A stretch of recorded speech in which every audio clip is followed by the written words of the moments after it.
그저께 수요일날 제가 말씀을 드렸습니다. 기도에 대해서, 헌금위원 기도에 대해서 오늘 본문을 가지고 말씀을 드리려고 했는데, 그러다 보니까 그 연보에 대해서, 이 예루살렘 구제 헌금에 대해서 설명이 필요했기 때문에 그 헌금에 대한 8장 1절에서부터 언급을 하다 보니까 어제 그저께 우리가 수요일날 8장 1절부터 우리가 그냥 아예 그 구제 헌금에 대한 제목으로 말씀의 은혜를 나누었었습니다. 이해가 되십니까? 예, 예루살렘 교회는 어려움 가운데 있었어요. 많은 핍박을 당했고, 예, 뭐 로마의 그 어느 황제 뭐 이것까지는 우리가 모를지라도 로마로부터 억압과 핍박 가운데 있을 때 사도들도 막 이미 뭐 많은 이 고난을 겪었습니다. 그래서 이 예루살렘 교회는 아주 어려운 상황 가운데 있었습니다. 그래서 고린도 교회에서 이 예루살렘 교회를 위한 이 구제 헌금을 모금을 했는데, 이 고린도 교회에서 구제 헌금 모금하는 것에 있어서 이제 그 마게도냐 교회 그쪽에 와서 사도 바울이 뭐 데살로니가, 빌립보, 데살로니가, 베리아 교회 이런 데서 이 고린도 교회에서는 말이야 1년 전부터 이 예루살렘 교회를 위한 구제 헌금을 거뒀는데, 그 사람들이 정말로 자기 있는 힘껏 구제 헌금을 하고 있거든. 이런 식으로 말을 하니까 오히려 이 나중에 소식을 들은 이 마게도냐 교회들이 이미 구제 헌금을 뚝딱 맞춰서 예루살렘으로 보내버렸어요. 그런데 1년 전에 시작했던 이 고린도 교회는요, 아직까지도 이 구제 헌금을 마무리 짓질 못했어요. 왜 그랬느냐? 이 고린도 교회에 이 이간질하는 그런 거짓 사도들이 있었다는 것입니다. 거짓 신앙인들이. 사도 바울 이 거액의 돈을 걷어서 어디다 쓰게 그거예요. 이 거액을 걷어서 예루살렘 교회에 갖다 줄지 안 갖다 줄지 어떻게 알아? 그 돈을 떼먹었지 어떻게 알아? 그거겠죠. 사도 바울 속지 마. 그 사람은 사도도 아니야. 예수님의 사도는 말이지, 예수님의 가르침을 직접 받고 죽으심도 목격하고 부활도 목격했고 그런 사람들이 사도인 거야. 그 사도 바울이라는 사람이 예수님의 죽으시고 부활하심을 언제 보았어? 언제 가르침 받았어? 가짜야. 그랬던 거예요. 그러면서 이 사도 바울은 변덕스럽고 뭐 그런 식으로 그러면서 이 이간질을 했다는 거예요. 그러면서 이 고린도 교인들을 사치해 가지고 돈을 갈취한다, 이런 막 헛소문을 냈어요. 이런 신뢰받지 못하는 바울에게 거액의 돈을 맡길 수 없다, 이렇게 거짓 책동하다 보니까 이미 예루살렘 교회를 돕기 위한 구제 헌금을 1년 전에 시작을 했는데도 불구하고 이들은 아직까지도 이 헌금을 마치지를 못하고 있는 상황인 것입니다. 이미 이 고린도 교회가 이 예루살렘 교회를 돕기 위해서 헌금하고 있다는 소문을 듣고 아름답게 듣고서 그 뒤에 소식을 들은 마게도냐 교회들은 이미 마쳤는데도, 힘이 붙이도록 풍성하게 그들은 이미 마쳤는데도 이 고린도 교회는 아직도 이것이 지진부진하고 있다는 것입니다. 그래서 이 지진부진한 이 고린도 교회가 속히 이 연보를, 이 구제 헌금을 이제 마무리 짓도록 하기 위해서 사도 바울이 디도라는가 또 다른 두 사람을 보내서 이 구제 헌금을 마무리 짓도록 이 고린도 교회에 이 권면을 하고 하는 것이 오늘 편지의 내용인 것입니다. 자, 그래서 어저께 우리가 뭘 알아봤습니까? 이 구제 헌금, 이 연보라는 것이 무엇이라고 그랬어요? 사랑에 대한 증거다 그랬어요. 할렐루야. 사랑에 대한 증명이다. 너희들 사랑을 이렇게 증명하라 그거예요. 응? 8절에서 내가 명령으로 하는 말이 아니고 오직 다른 이들의 간절함을 가지고 너희의 사랑의 진실함을 증명하고자 함이라. 사랑이 있으면 같은 동료가 가난할 때 그것을 도와주는 이것이 진짜다는 거예요. 너희 사랑을 확증하라는 것입니다. 야고보서 2장 15절로 이렇게 말해요. 만일 형제나 자매가 헐벗고 일용할 양식이 없는데 너희 중에 누구든지 그에게 이르되 평안히 가라, 덥게 하라, 배부르게 하라 하며 그에게 그 몸에 쓸 것을 주지 아니하면 무슨 유익이 있겠느냐. 그랬잖아요. 이 똑같다 이 말입니다. 이 구제헌금이 뭐냐? 사랑에 대한 증거다. 그리고 우리가 이 이웃 교회를 위해서, 이웃을 위해서 헌신하고 섬길 수 있는 거, 이것이 곧 하나님의 은혜라는 거예요. 우리는 하나님의 은혜를 내게 연관된 거, 내가 받아서 내게 유익이 된 거, 이것을 우리가 하나님의 은혜라고 그러거든요. 기도해서 하나님의 응답을 받았다든지, 아니면 내가 은혜를 받았다든지, 은사를 받았다든지, 내가 구원에 대한 감사라든지, 이런 뭔가 내가 하나님께 받은 이것을 나와 연관시켜서 이것을 하나님의 은혜다, 이렇게 말을 해요. 그런데 사도 바울은 이 가난한 자를 돕는 이 구제헌금을 뭐라고 하느냐? 하나님의 은혜라고 이렇게 말씀을 하고 있어요. 하나님의 은혜다. 여러분, 돕는 것이 곧 하나님의 은혜인 것입니다. 8장 1절에서 형제들아, 하나님께서 마게도냐 교회들에게 주신 은혜를 우리가 너희에게 알리느니, 돕는 것을 은혜라고 말하고 있는 거예요. 돕는 것을 은혜라고. 우리의 생각의 전환을 요구한다는 것입니다.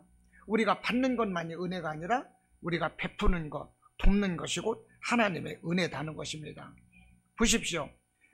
이 남을 돕는 이 구제와 봉사가 짐입니까? 특권입니까? 특권이라고 그랬어요. 할렐루야. 다른 교회를 돕고 가난한 자를 돕는다는 것은요, 성도의 특권인 거예요. 우리가 하나님의 말씀의 은혜를 받고 말씀대로 사는 것이 짐입니까? 특권입니까? 특권인 거죠. 하나님의 말씀대로 사는 것, 나는 왜 말씀대로 살기 너무 힘들어, 이것이 짐이 됩니까? 그러면 그 사람은 구원받은 사람이 아닌 거지요. 짐이라면 이 사람들은 자원에서 헌금을 냈는데 자원에서 풍성한 가운데 할 수가 없는 거예요. 짐이라면. 성도의 특권이고 하나님께 감사하니까 자원하는 마음으로 없는 중에도 힘껏 풍성하게 할 수가 있었다는 것입니다. 할렐루야. 그러므로 우리가 이 하나님의 은혜 가운데서 이웃을 돕는다는 것, 이것은 우리의 특권이고 하나님이 주신 축복인 것입니다. 그리고 우리가 알아야 할 것이 뭐냐?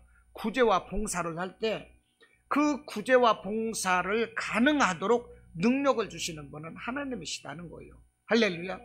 하나님이 내게 사랑하셔서 내게 축복을 주셨으니까 그것을 가지고 이웃을 돕는 것이지, 여러분, 내가 하나님께 받은 것이 없으면요, 돕고 싶어도 도울 수가 없는 거예요. 할렐루야. 제가 어저께 비유를 들었어요. 어떤 사람이 1억을, 이 가난한 중에 1억을 구걸해서 받았어요. 그러면 그 사람이 기분이 좋겠느냐 안 좋겠느냐? 1억을 구걸했으니 기분이 좋죠. 그러나 그 사람에게 1억을 준 사람은 어떤 사람일까요? 그보다 더 풍성하니까 1억을 줬어요. 적어도 10억이든지 100억이든지 그 재산을 가지고 있었기 때문에 1억을 기꺼이 줄 수가 있는 거예요. 그러면 하나님의 은혜 가운데서 내가 10억이고 100억이고 이렇게 축복된 가운데서 1억을 이렇게 베푸는 것이 복입니까? 아무것도 없는 상황에서 내가 노력 않고 1억을 얻는 것이 복입니까? 1억을 구걸 얻는 것이 아니라 내가 100억을 가지고 가난한 사람에게 1억씩 줄 수 있는 것, 이것이 축복이고 기쁨인 거죠. 하나님은 이렇게 기부할 수 있도록 이 기부할 수 있는 이 능력을 주시는 분도 하나님이시다는 거예요. 할렐루야. 어떤 사람은요 그래요. 아니 왜 우리만 베풀어야 돼? 왜 우리만 섬겨야 돼? 왜 우리한테만 손 벌려? 이렇게 말하는 사람이 있어요. 그런데 바꿔놓고 보면, 아니 나한테 손 벌린다는 것이 얼마나 기쁘냐고요. 나한테만 도와달라고 하는 게 얼마나 기쁘냐고. 내가 호구라서 그런 게 아니에요. 내가 하나님의 사람으로 마음이 착하고 좋으니까 나한테 달라고 하는 것이고, 내가 할 수 있을 만하니까 나한테 손을 벌리는 거예요. 할렐루야. 그런데 누군가 나한테 도와달라고 않는다고 보면 왜 그럴까요? 내가 하나님의 사람이 아니거나 하나님다운 마음이 없거나 내가 줄 능력이 없을 때, 그러면 아무도 나한테 도와달라고 안 해요. 근데 나한테 도와달라고 할 때 최소한 내가 도와줄 만한 능력이 있기 때문에 나한테 도와달라고 한다 이 말입니다. 하나님이 내게 축복을 주셔서 이웃을 돕고 섬길 수 있는 능력을 주셨어요. 그렇기 때문에 다른 사람이 내게 도와달라고 손을 벌리는 거예요. 그러니 그 사람들에게 내가 도와주는 것이 감사입니까? 아닙니까? 감사인 거죠. 할렐루야. 내게 손 벌리는 사람한테 내가 얼마든지 이 은혜를 베풀고 선행을 할 수 있는 것, 이것이 나의 특권인 거예요. 하나님의 축복인 거예요. 내가 가난해서 나 오늘 이거 필요하거든, 이거 좀 줄래? 저거 좀 줄래? 그거보다 남들이 나한테 와서 자꾸 손 벌리면 얼마나 큰 복이냐고요. 할렐루야. 이와 같이 베풀 수 있는 것 하나님이 주신 축복인 거예요. 우리는 베풀며 살고, 할렐루야, 누군가 나한테 베풀어 달라고 할 때 이것을 감사하고, 할렐루야, 이런 마음이 있어야 되는 줄로 믿습니다. 자, 이렇게 어저께 우리는 이 구제 헌금에 대해서 누가 구제 헌금을 하는 것인가, 있어서 하는 것 아니고 돈으로 하는 것이 아니고 또 마음으로 한다고 그랬어요. 8장 12절에서도 그랬잖아요. 할 마음만 있으면 있는 대로 받으실 터이요 없는 것은 받지 아니하시리라 그랬잖아요. 우리가 구제 헌금을 하고 누구를 도와줄 때도요, 돈으로 하는 거 아니에요. 물론 돈을 드리는 거지만 마음으로 하는 거예요. 마음만 있으면 안 될 것이 없어요. 할렐루야. 내가 마음만 있으면요 어떻게든지 돼요. 이 사람들이 마음이 있으니까 어떻게 돼요? 8장 2절에서 환난의 많은 시련 가운데서 그들의 넘치는 기쁨과 극심한 가난이 그들의 풍성한 연보를 넘치도록, 이들은 환난과 시련 가운데서도 기쁜 마음으로 하니까 풍성하게 넘치도록 이렇게 했다는 거예요. 그러니까 무엇으로 이 헌금을 한 것입니까? 마음으로 하는 거예요. 할렐루야. 마음으로. 이렇게 마음으로 베풀 때 하나님은 그가 더 많이 베풀 수 있는 능력을 더해 주신다는 거예요. 자, 아까 말씀드렸습니다. 아까 말씀드렸는데 예루살렘 교회는 이미 1년 전부터 시작을 했어요. 그런데 거짓 사도들이 와서 사도 바울을 헐뜯고 뭐하면서 어떻게 됐어요? 아직까지도 마무리되지 않고 있는 거예요. 그래서 사도 바울은 마지막으로 디도라는 사람을 고린도 교회에 보내는 거예요.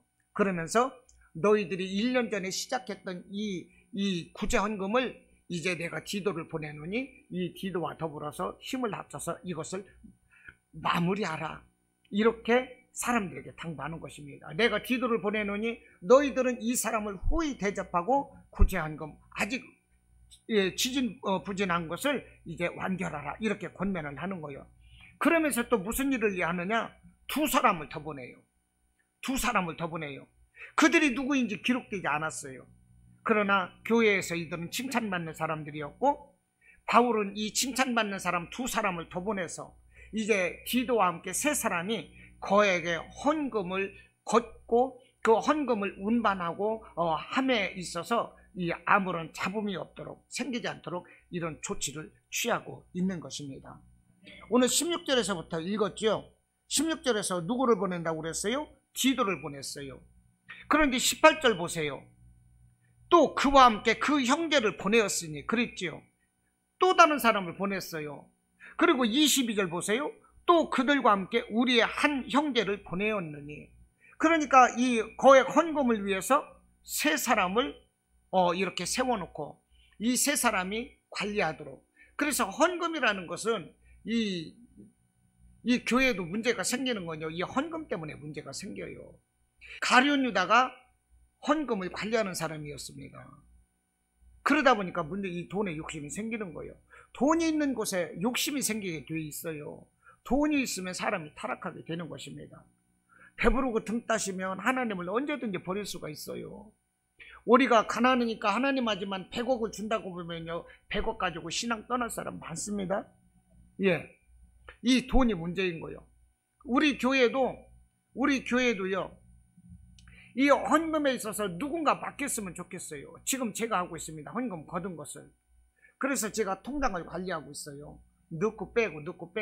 그런데 우리가 헌금 관리할 일꾼만 딱 된다면 이것을 저는 맡기고 싶어요. 그래서 떳떳하게 제가 요구하고 싶습니다. 교회가 이 교회는 담임 목회자에게 이 목회할 수 있는 이 유료비라는 게 있습니다. 한 달에 20만 원. 근데 요즘에는요, 유료비가 경유가, 요즘 교회 경유차를 쓰잖아요. 예를 들어서 이 경유값이 1,000원, 1,100원 이렇게 하던 것이 지금 얼마예요? 1,800원이 훨씬 넘거든요. 거의 2배 가까이 됐어요. 근데 이 유류비를 목회자한테 지급하는 것이 20만 원입니다. 월 20만 원. 월 20만 원이고 또 별도로 필요해서 할 경우에는 그 영수증을 제출하면은 그 금액을 또 받게 되어 있어요. 그런데 저도 떳떳하게 그 금액이 올랐든 어찌됐든 월 20만 원을 유류비를 받고 또 교회에서 나가는 것은 나가고 저도 이런 식으로 하고 싶어요. 최소한 유류비라도 먼저 받으면서 하고 또 이 교회가 어느 정도 돌아간다면 제 사례비도 얼마 정도 받고 싶고 떳떳하게 이렇게 하고 싶어요. 이게 제가 하다 보니까 이게 남들로부터 떳떳하지 않게 보일 수도 있고 이게 그런 거예요. 제가 이전에도 그런 일이 있었거든요. 이게 뭐 우리 헌금 나온다고 그래요. 얼마나 나와요? 한 주일에 헌금이 얼마 나옵니까? 얼마 안 나오잖아요. 그런데 이것을 가지고서도 문제가 생기더라고요. 제가 그 전에 이 헌금을 좀 하시겠습니까? 했더니 목사님 잘하시잖아요. 하세요. 3번을 그랬어요. 나중에 그렇게 해놓고 나서 헌금에 대해서 말을 하는 거예요. 그런 문제가 있었어요. 그래서 헌금은 투명해야 됩니다. 우리 교회도 지금 바울이 보십시오. 이 거액의 연보를 걷는 데 있어서 사람을 3명 세우잖아요. 디도를 세웠고 또 칭찬받는 사람을 세웠고 또 한 사람 22절에서 사람들로부터 검증된 또 한 사람을 세우는 거야. 이게 이렇게 해야만이 교회 재정이 달아나지 않습니다. 투명합니다. 이런 것이 있어야 되는 거예요.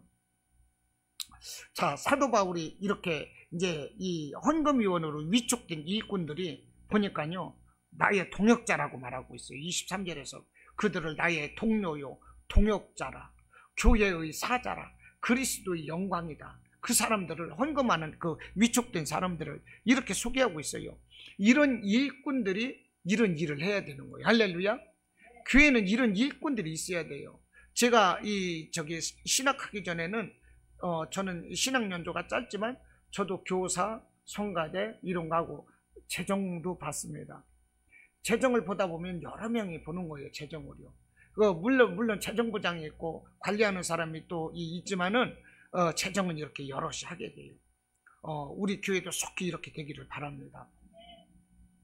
이 사도 바울이 디도와 이제 다른 두 형제들을 이제 보낸 거 오늘 본문에서 봤죠?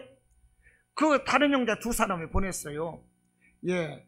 18절에서도 보고 22절에서도 보고 디도와 더불어서 두 사람을 보냈습니다. 그런데 이 본문을 보면 이 사도 바울이 일꾼을 선정하는 기준과 하나님이 일꾼을 택하시는 기준이 오늘 본문에 나와 있어요. 어떤 사람이 하나님의 일꾼이냐 그 기준이 나와 있다는 것입니다. 자, 이 헌금위원으로 선정된 이 사람들의 인품을 보면서 하나님의 일꾼은 어떤 사람인가 이것을 함께 알아보고자 합니다. 자, 첫째는 같은 마음을 가진 사람이라고 그랬어요. 할렐루야. 같은 마음. 자, 오늘 16절을 보십시오. 너희를 위하여 같은 간절함을 디도의 마음에도 주시는 하나님께 감사하노니 그랬어요. 서로가 간절한 마음을 가지고 있는데 어떻게 간절해요? 같은 마음, 한 마음, 같은 마음이라는 거예요. 이게 중요합니다. 사도 바울은 이 고린도 교회를 생각하면 눈물밖에 안 나와요. 눈물로 교회를 세웠고 눈물로 이들을 지도했고 눈물로 가르치고 항상 눈물로 기도하는 거예요. 고린도 교회를 생각하면 눈물밖에 없어요. 그런데 이 디도도 바울과 똑같은 마음을 가지고 있는 거예요. 항상 바울과 같이 이 디도도 눈물로 고린도 교회를 아끼고 사랑하고 기도하고 그런 사람이 나는 거예요. 여러분, 동료가 되려면 어떻게 해야 되겠습니까? 일꾼은 리더와 뜻이 같아야 되는 것입니다. 목회자는 예수님과 뜻이 같아야 되는 거예요. 그래야 목회를 할 수가 있어요. 성도를 사랑하는 마음, 정직하고 깨끗한 마음, 이런 예수님의 마음을 목회자가 가지고 있을 때 그 목회가 되는 것이고, 그 목회자와 더불어서 성도들 간에 세워지는 일꾼은 어떻게 돼요? 목회자와 더불어서 그 세워지는 일꾼들이 같은 마음을 가져야 일이 되는 거예요. 리더가 하는 마음과 그 일꾼들이 하는 마음이 방향이 같아야 돼요. 그래야 일을 할 수가 있습니다. 할렐루야. 그런데 일꾼을 세웠는데 일꾼하고 이 목회자하고 뜻이 다르다면 같지 않다면 어떻게 되겠어요? 분열이 되는 거죠. 싸움 되는 거죠. 일이 일대로 안 되는 거예요. 교회의 영광이 안 되는 것입니다. 아무것도 안 돼요. 우리는 같은 마음이 돼야 돼요. 먼저는 우리 하나님과 같은 마음이 돼야 되는 것이고요. 할렐루야. 그 다음에 목회자와 성도들 간에 우리는 같은 마음, 한 뜻이 되어야 되는 거예요. 그래서 오늘 3명이 세워졌는데, 디도와 더불어서 다른 2사람을 세웠는데, 이 다른 2사람이 어떤 사람입니까? 같은 마음인 거예요. 간절함을 가진 3사람이었어요. 고린도 교회를 위한 간절한 마음. 이 연보를 위해서 이것이 연보가 습기 이루어져야 되고 마쳐야 된다는 간절한 마음. 하나님의 일을 마치기 위해서 솔선수범하고 자원하고 뜨거운 마음을 가진 이런 이 같은 마음을 가진 사람끼리 이렇게 묶여져서 일꾼이 되었다는 것입니다. 할렐루야. 예, 우리가 이렇게 돼야 되는 거예요. 예, 제가 여기 이미 다 읽었으니까 넘어가겠습니다. 8장 16절 디도, 12절에서 또 누군지는 몰라도 또 칭찬받는 사람, 22절에서 또 여러 번 확인을 거쳤던 사람, 이 사람들이 같은 뜻을 가진 사람이었다는 것입니다. 같은 뜻을 가진 사람. 할렐루야. 우리가 같은 뜻을 가지고 나가기를 원합니다. 저와 여러분이 같은 뜻이 되어야 돼요. 서로가 뜻이 다르고서는 아무것도 할 수가 없는 것입니다. 또 2번째, 사람이 일꾼을 선택할 때, 하나님이 일꾼을 선택할 때 누구를 선택하는가? 간절함으로 가득한 사람이라는 거예요. 할렐루야. 간절함. 오늘 16절 첫 절에서도 뭐라고 그럽니까? 너희를 위하여 같은 간절함을, 이렇게 말을 하고 있어요. 할렐루야. 간절하다는 것이 계속 말하고 있는 거예요. 이 김연우 씨라고요, 이 서른의 경쟁력은 간절합니다, 이런 책을 쓴 저자가 있더라고요. 이 서른의 경쟁력은 간절합니다. 간절함의 깊이에 따라서 경쟁력이 달라진다네요. 여러분, 간절함이 열쇠예요. 간절함으로 일할 때 기적이 일어나는 것이고요, 간절함은 믿음이 되고, 간절함은 꿈이 되고, 비전이 되는 것입니다. 할렐루야. 서로가 간절함이 있을 때, 사랑도 간절함이 있을 때 결실하게 되는 것이고요, 간절함으로 일할 때 일이 이루어지는 거예요. 할렐루야.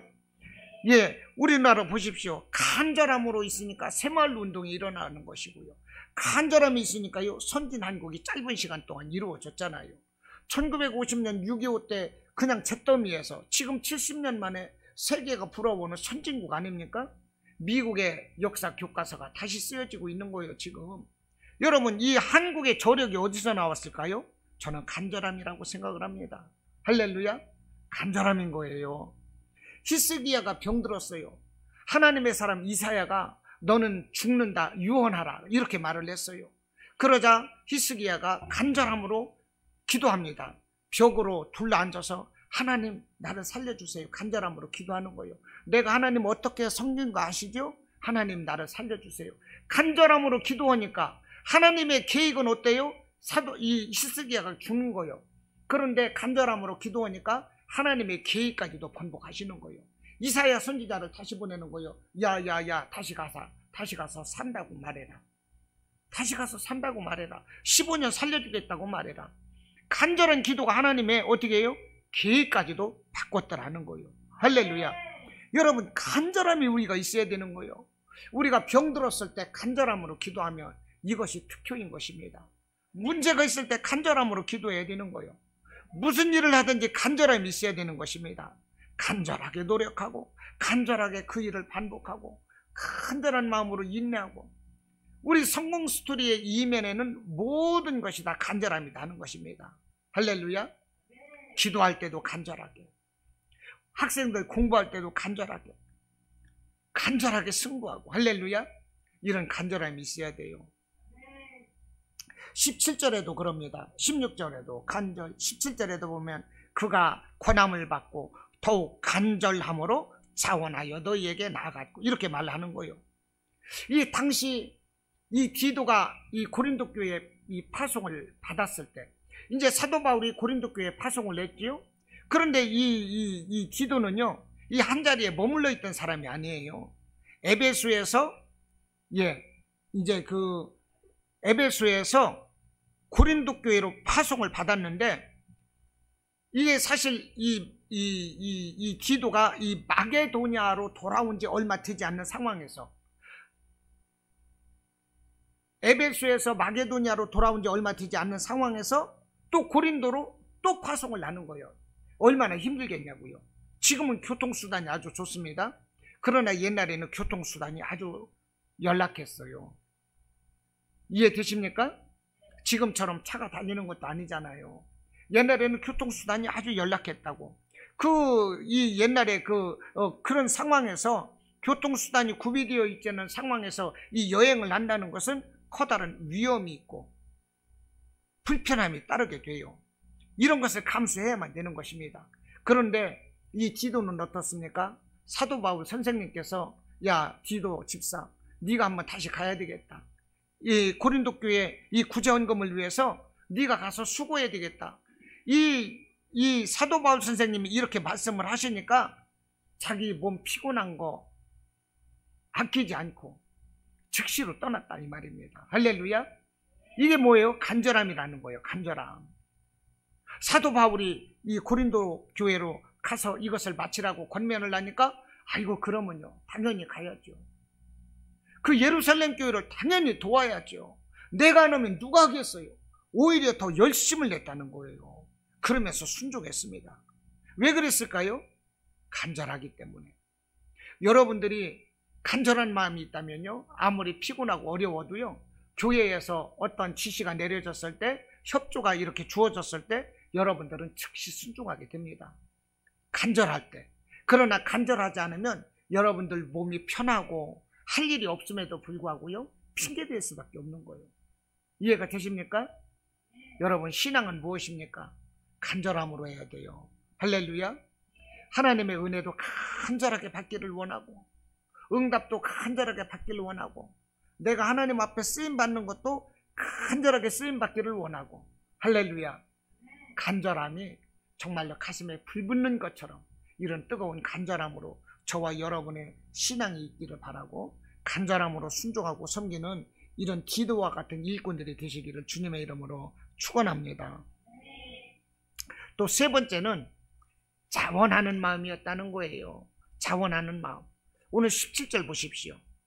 그가 권함을 받고, 그가 누구예요? 디도인 거죠.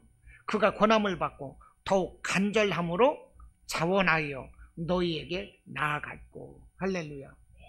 어떻게 나아갔어요? 자원하여. 자원이라는 건요, 내가 우러나서 하는 거예요. 누가 시켜서 할 수 있겠습니까? 누가 시켜서 할 수 있어요? 안 돼요. 누가 시켜서는 절대 안 됩니다. 한 번 정도는 돼요. 한 번 정도는요, 체면상 예 알겠습니다, 아멘해요. 근데 이 자원하는 마음이 없으면 두 번째 시키면 어떻게 할까요? 또요? 이런다고. 그럼에도 또 아멘 하겠지. 세 번째 시키면 어떻게 할까요? 시험 들어 나가는 거예요. 아, 왜 나만 시켜요? 내가 호구요? 이렇게 말한다니까요. 하나님 감사합니다. 나 같은 거 시켜줘서 감사합니다. 이렇게 말하는 거 아니고, 아니 내가 호구요? 왜 내가 이런 일만 해야 돼? 이렇게 말한다니까요. 왜 그래요? 자원하지 못하니까. 간절함이 없이, 자원함이 없을 때는 그렇게 된다는 거예요. 할렐루야.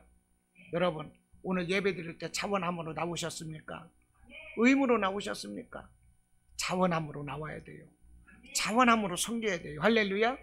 자원함으로, 하나님께서 무엇인가 내게 맡긴다면 그 일에 순종하십시오. 하나님께서는 축복하십니다. 할렐루야. 자원하는 마음, 이것도요, 하나님이 사랑하니까 자원하는 마음을 주시는 거지, 하나님이 나를 사랑하시지 않으면 절대로 자원하는 마음 주시지 않습니다. 저는 여태까지 하나님 앞에 자원하는 마음으로 일했어요.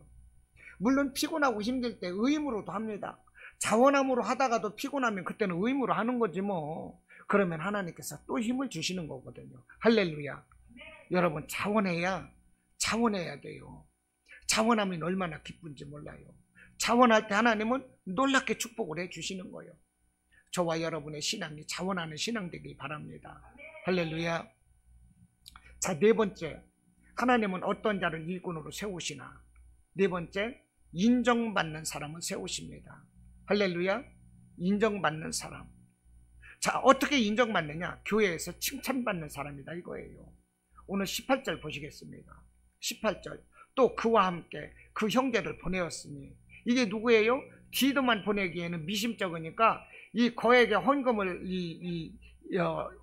일하는 데 있어서 또 한 사람을 보냈어요. 그런데 보십시오. 또 그와 함께 그 형제를 보내었으니 이 사람은 복음으로써 모든 교회에서 칭찬을 받는 자요. 그랬어요. 할렐루야. 칭찬받는 자. 할렐루야. 칭찬받는 자가 칭찬받는 자를 하나님이 세우신다는 거예요. 교회의 일꾼은 칭찬받는 사람이 되어야 되는 것입니다. 사도행전 6장에서 어떻게 됐어요? 7 집사를 세웁니다. 이제 이 예루살렘 교회가 너무나도 커졌어요. 하루 3,000명씩 5,000명씩 막 이렇게 사람들이 들어오다 보니까 너무나도 커지는 거예요. 그러다 보니까 12사도가 그 사람들을 구제하고 그 사람들을 다 이렇게 관리하고 챙기고, 그렇게 하면서 기도하고 말씀 연구하고 말씀 전하고, 이러기에 시간이 너무나도 없는 거예요. 그래서 안 되겠다. 우리가 이 구제하고 이러는 것은 다른 사람에게 맡기고 우리는 기도하고 말씀 전하는 게 힘쓰자. 그래서 선출된 것이 집사 제도인 것입니다. 그래서 사도행전 6장에서 7 집사가 최초로 세워지는 거예요. 그런데 7 집사의 제도가 사도행전 6장 3절에서 이렇게 말합니다. 성령과 지혜가 충만하여 칭찬받는 사람 7을 택하여. 할렐루야. 성령과 지혜가 충만하여 칭찬받는 사람이라는 거예요. 여러분, 하나님께서 인정하시고 쓰시는 사람이 누구입니까? 성령과 지혜가 충만하고 칭찬받는 사람이 되어야 돼요. 할렐루야. 그런데요, 이것이 다 있어야 돼요. 성령 충만하고 지혜 있다고 그러는데 칭찬받지 못하면 어떻게 될까요? 복이 되지 않아요. 할렐루야. 그런데 칭찬은 받는데 이 사람이 성령도 없고 지혜도 없어. 그러면 일하는 데 있어서 이것도 문제가 돼요. 그러니까 교회의 일꾼은 성령과 지혜가 충만하고 칭찬받는 사람. 할렐루야. 이런 사람들이 교회에 일꾼이 있어야 되는 것입니다. 저와 여러분이 정말 성령과 지혜가 충만하고 칭찬받는 이런 일꾼들이 되시기를 축원합니다. 할렐루야. 하나님께서 우리 교회에 이런 일꾼들 보내주셔야 돼요. 시급해요. 이런 일꾼 되시기를 축원합니다. 자, 교회에서 인정받는 사람이 첫째는 칭찬받는 사람이고, 또 하나는 뭐냐? 확인함으로 검증된 사람입니다. 일꾼은 검증이 돼야 돼요. 할렐루야. 일꾼은 검증이 돼야 돼요. 우리가 선거 때마다 보십시오. 대통령 선거할 때도, 국회의원 선거할 때도, 뭐 지역 이렇게 이런 지자체 선거할 때도 뭐라고 그럽니까? 후보들이 다 나서서 내가 바로 검증된 일꾼입니다, 이렇게 말을 해요. 그러죠? 내가 바로 검증된 일꾼이래. 내가 바로 건건동에 검증된 일꾼입니다, 그런다고요. 예, 내가 바로 서울에 검증된 일꾼 최상철입니다, 그런다니까요. 모두 다 자기가 검증됐대. 그런데 검증됐다고 말을 하지만 진짜가 있고 가짜가 있어요. 이해를 시켜보면 알아요. 진짜가 있고 가짜가 있어요. 이 검증되지 않은 일꾼을 청와대에서 장관으로 세우고 비서로 세우고 이랬다가 나중에 청문회 때 다 들통나고 나중에 일이 엉망이 되고, 이런 사례가 얼마나 많습니까? 교회도 마찬가지예요. 검증된 사람이 필요하다는 거예요. 할렐루야. 자, 검증된 사람이 어디에서 나오느냐? 8장 22절에서 나옵니다. 22절 말씀 보십시오. 또 그들과 함께 우리의 한 형제를 보내었으니, 그러니까 또 보내는 거야. 이제 디도를 보내고 칭찬받는 사람 12절에서 또 하나 보내고 또 하나를 보내는 거예요. 이게 거액의 헌금을 맡은 사람들의 일이 이렇게 합력해야 돼요, 헌금이라는 것은. 그래서 그들과 함께 우리의 한 형제를 보내었으니 우리는 그가 여러 가지 일에 간절한 것을 여러 번 확인하였거니와. 그렇지요? 여러 번 확인했다. 이게 뭐예요? 검증됐다 이 말입니다. 이 사람은 틀림없는 것을 인정합니다 이 말이요. 여러 번 거쳤어. 우리와 함께 일하는 데 있어서 이 사람이 얼마나 간절한지, 간절함으로 열심히 일했는지, 정성껏 섬겼는지, 도덕적이었는지 여러 번 확인했대요. 검증됐다는 거예요. 여러분, 교회는요 이렇게 검증된 일꾼이 있어야 돼요. 그런데 일꾼이 없으니까 어떻게 검증된 일꾼들을 다 세워요? 그냥 1년 되면 다 집사 줘야지. 1년 되면 집사 줘야지. 집사 안 주면 나가요, 시험 들어서. 검증된 일꾼을 세울 수가 없어. 검증된 일꾼을 세워서 헌금도 맡기고 해야 되는데, 아니 사람이 없는데 누구를 검증을 해, 누구를. 그러니 막 시켜. 그러다 보면 나중에 문제가 생겨요. 그러니까 이게 교회가 큰 교회는 일꾼도 넘치고 좋은데, 작은 교회는 일하려고 해도 할 사람이 없어요. 참 딱하네. 제 목도 아파서 딱하고 설교를 하자니 참 검증된 일꾼은 세워야 되겠는데 딱하고 이래저래 딱합니다. 이래저래 딱해. 자, 오늘은 이제 디도를 통해서 이 구제헌금을 걷는 일에 있어서 이 디도가 일꾼이었습니다. 구제헌금을 걷는 책임자였고, 이 디도를 도와서 이 서포트해주는 두 사람의 일꾼, 할렐루야. 이 일꾼을 세움으로 인해서 하나님께서 세우신 일꾼은 어떤 사람인가, 이 은혜를 함께 나누었어요. 할렐루야. 이해가 되시는 거죠? 그래서 첫째가 어떤 사람이라고 그랬어요? 같은 마음을 가진 사람. 할렐루야. 같은 마음. 우리는 서로가 한 마음을 갖자. 할렐루야. 교회를 위한 마음도, 섬기는 마음도, 예배하는 것도, 전도하는 것도, 모든 것이 한 마음을 갖자는 거예요. 그 다음에 또 하나가 뭐였어요? 간절함으로 하자. 억지로 하지 말고, 그냥 차가운 마음으로 하지 말고 열성적으로 하자, 이 말입니다. 간절한 마음으로, 아주 열성적으로. 할렐루야. 좀 세상 말로 열성당원이 되어서 내가 하나면 안 되잖아. 이와 같이 바울이 보내니까, 아이고 그럼요, 해야죠. 내가 하면 누가 해요? 아니 아직까지도 이 1년 전에 시작했는데 이것이 아직도 안 됐어요? 이런 간절함으로 막 해야 된다 하는 거예요. 그리고 또 하나님이 세우신 일꾼은 어떤 사람이라고 그랬습니까? 자원하는 마음. 솔선수범해야 돼요. 누가 시켜서 할 수 없어요. 내가 솔선수범해서 자원하는 마음으로. 할렐루야. 그리고 또 하나는 어떤 사람이에요? 인정받는 사람. 그래서 칭찬받고 검증된 사람으로 일꾼을 세운다는 거예요. 우리가 바로 하나님 보시기에 검증된 사람이 되어야 됩니다. 우리 주님이 보시기에, 야 너는 참 틀림없다, 보증 스포터, 이렇게 인정을 해야 돼요. 우리 성도들 간에도 봐도, 야 이 아무개 집사 이만하면 됐어, 야 정말 하나님이 세우신 일꾼이야, 서로가 이렇게 신뢰하고 검증될 수 있는 이런 일꾼들이 되지 않은 거예요. 할렐루야. 인정이 되십니까? 칭찬받는 사람이 되지 않은 거예요. 자, 오늘 말씀을 마치겠습니다. 말씀을 마치는데 보십시오. 고린도 교회에 이 구제헌금을 하러 디도를 보냈어요. 왜 보냈다고 그랬어요? 이미 1년 전부터 시작을 했는데 아직도 지진부진하고 이 일이 완결되지 못함으로 인해서 이 일을 마치기 위해서 디도를 보내서 이제 구제헌금을 마치려고 이 사도 바울이 이렇게 하고 있다는 거예요. 할렐루야. 여러분 이해되셨습니까? 자, 그렇다고 보면 여러분들은 하나님께서 여러분에게 맡기신 사명에 대해서 아직도 지지부진되는 것은 없습니까? 여길 보세요. 설교는 내가 하고 있는데 왜 자기들끼리 보냐고. 네? 여길 보세요. 고린도 교회 헌금이 아직까지도 지지부진해가지고 지금 이 일을 마치기 위해서 사도 바울은 이 일을 추진하고 있어요. 그렇다고 보면 하나님께서 우리에게 사명 주신 것에 대해서 우리가 아멘으로 순종하지 못하고 아직까지도 지지부진하고 이런 부분은 없느냐는 거예요. 이 구제헌금, 이 연보를 속히 마치려 하는 이 사도 바울과 같이, 할렐루야, 이 일을 위해서 솔선수범하고 자원해서 간절함으로 나가는 디도와 같이 하나님께서 맡겨주신 우리에게, 우리가 하나님의 이 어떤 사명을 받고 우리가 아직도 아멘으로 이 대답했으면서도 아직도 못하고 있는 일이 있다면 여러분도 속히 이루시기를 바랍니다. 하나님께서 내게 주신 사명이 있는데 내가 아직도 믿음이 없고 의심하고 세상 핑계대고 그래서 못한 것이 있다면 여러분 올해가 가기 전에 하나님 앞에 사명 완수하시기를 바랍니다. 할렐루야. 이것이 바로 하나님 기뻐하시는 거예요. 우리 신앙의 진일보하는 것입니다.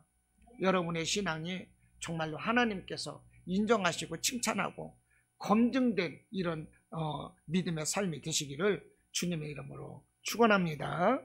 아멘.